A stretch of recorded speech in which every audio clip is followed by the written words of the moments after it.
नमस्कार दोस्तों, महाभारत के पात्रों की श्रृंखला में आज हम बात कर रहे हैं महाभारत के प्रमुख पात्र महान धनुर्धारी सूत पुत्र कर्ण के जीवन परिचय के विषय में। दोस्तों, महान धनुर्धारी सूत पुत्र कर्ण के जीवन परिचय का यह 7वां भाग है। अगर आपने इसके पहले के सभी भाग अभी तक नहीं देखे हैं तो कृपा कर पहले आप उन भागों को देखिएगा, जिससे आपको सूत पुत्र कर्ण के जीवन परिचय को समझने में ज्यादा आसानी होगी। दोस्तों, जैसा कि हमने पिछले भाग में जाना कि किस प्रकार कर्ण को गुरु द्रोणाचार्य द्वारा ठुकराए जाने पर उन्होंने असत्य बोलकर वेद पुराणों की शिक्षा अर्जित की, और आज इस कहानी को हम आगे बढ़ाते हैं और जानते हैं कि कर्ण ने धनुर्विद्या का ज्ञान कहाँ से अर्जित किया, वह कर्ण को सर्वश्रेष्ठ धनुर्धारी किसने बनाया। और साथ ही साथ हम ये भी जानेंगे कि भगवान परशुराम ने कर्ण को अपना शिष्य स्वीकार करने से क्यों मना कर दिया। तो चलिए शुरू करते हैं। कर्ण की वेद पुराणों की शिक्षा पूर्ण होने के पश्चात अब कर्ण को एक ऐसे गुरु की खोज थी जो उनको अस्त्र शस्त्रों का ज्ञान दे सके, जो उनको एक सर्वश्रेष्ठ धनुर्धारी बनने का परीक्षण दे सके। और उस समय अस्त्र शस्त्रों का परीक्षण देने वाले सबसे प्रख्यात गुरु थे भगवान परशुराम।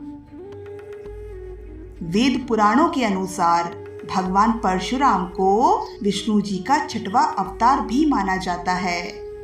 भगवान परशुराम बहुत ही क्रोधित स्वभाव के व्यक्तित्व थे। उनके द्वारा दिया गया श्राप कभी भी विफल नहीं होता था। इसलिए बड़े बड़े ऋषि मुनि व स्वर्ग में बैठे देवता भी उनके क्रोध से कांपते थे। भगवान परशुराम ने ही पितामह भीष्म और गुरु द्रोणाचार्य को शिक्षित किया था। जिस समय गुरु द्रोणाचार्य ने कर्ण का तिरस्कार करके उनको अपना शिष्य स्वीकार करने से इनकार कर दिया था, उसी क्षण कर्ण ने ये संकल्प ले लिया था कि जिस गुरु ने गुरु द्रोणाचार्य को शिक्षित किया है, अब मैं भी उन्हीं गुरु से शिक्षा अर्जित करूंगा।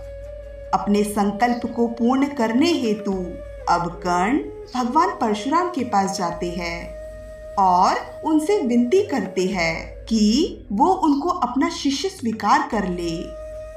पहले तो भगवान परशुराम कर्ण से उनका परिचय पूछते हैं, जिस पर कर्ण स्वयं को ब्राह्मण बालक बताते हैं। पर भगवान परशुराम फिर भी कर्ण को अपना शिष्य स्वीकार करने से मना कर देते हैं। वो कर्ण से कहते हैं कि कितना भी प्रयास कर लो बालक, सूखे कुएं से जल की प्राप्ति कभी नहीं होती है।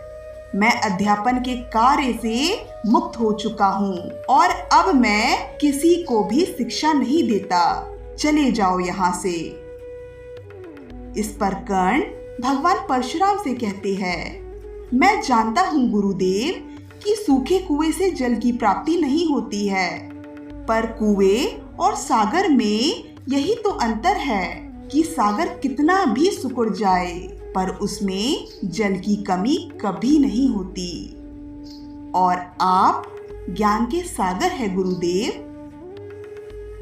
कर्ण के वचनों को सुनकर भगवान परशुराम कर्ण पर क्रोधित होकर उनसे कहते हैं, तुम बार बार मुझे गुरुदेव कहकर क्यों संबोधित कर रहे हो? मैंने अभी तक तुम्हें अपना शिष्य स्वीकार नहीं किया है। इस पर कर्ण कहते हैं, हे गुरुदेव, क्योंकि मैंने आपको पूर्ण हृदय से अपना गुरु स्वीकार कर लिया है और अब मैं प्रतीक्षा कर रहा हूँ कि कब आप भी मुझे अपने शिष्य के रूप में स्वीकार करेंगे। ऐसा कहते हुए कर्ण भगवान परशुराम के पैरों में गिर जाते हैं और कहते हैं, हे भगवान, मैं बहुत उम्मीदों से आपके पास आया हूँ, अब मेरे जीवन का एकमात्र उद्देश्य यही है कि मैं आपसे शिक्षा प्राप्त कर एक सर्वश्रेष्ठ धनुर्धारी बन सकूं। अन्यथा अब मेरे जीवन का कोई मोल नहीं है। इस पर भगवान परशुराम कर्ण से कहते हैं, हट मत करो पुत्र, मैंने कहा ना कि अब मैं किसी को शिक्षा नहीं देता हूँ।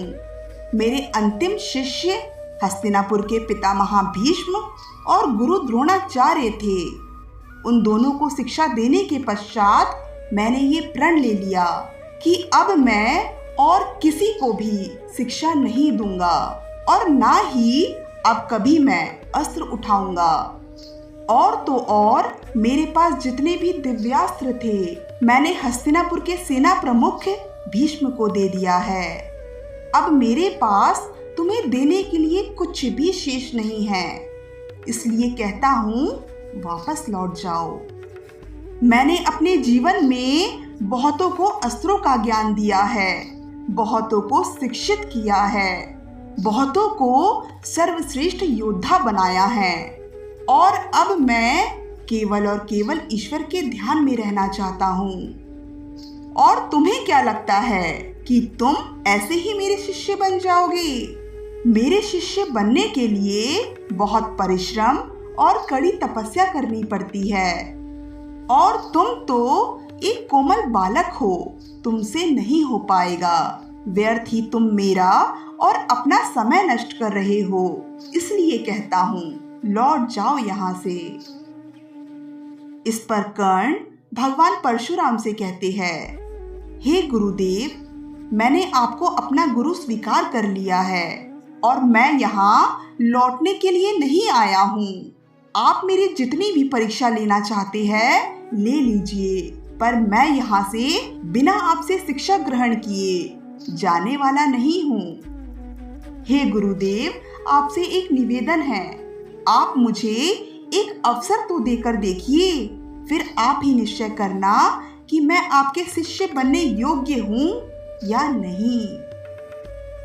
कर्ण की बातों को सुनकर भगवान परशुराम बोले, अरे मूर्ख बालक, ठीक है, नहीं जाना तो मत जाओ और अब तैयार हो जाओ मेरी कठिन परीक्षा के लिए। और यदि तुम मेरी एक भी परीक्षा में विफल होते हो तो तुम चुपचाप यहाँ से चले जाना।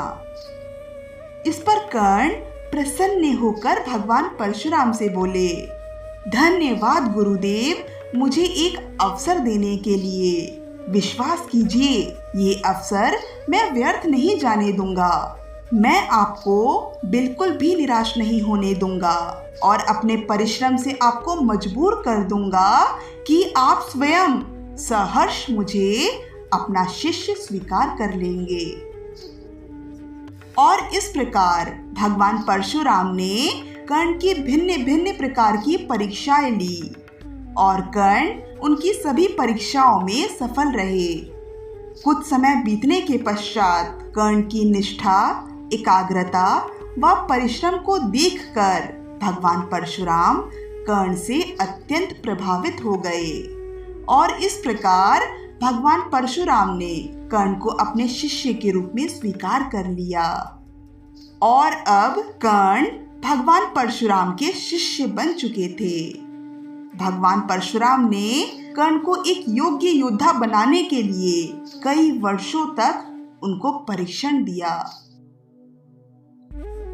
तो दोस्तों, आज के लिए बस इतना ही। अगली वीडियो में हम कर्ण और देवराज इंद्र के मध्य हुए युद्ध के विषय में चर्चा करेंगे। तब तक के लिए धन्यवाद।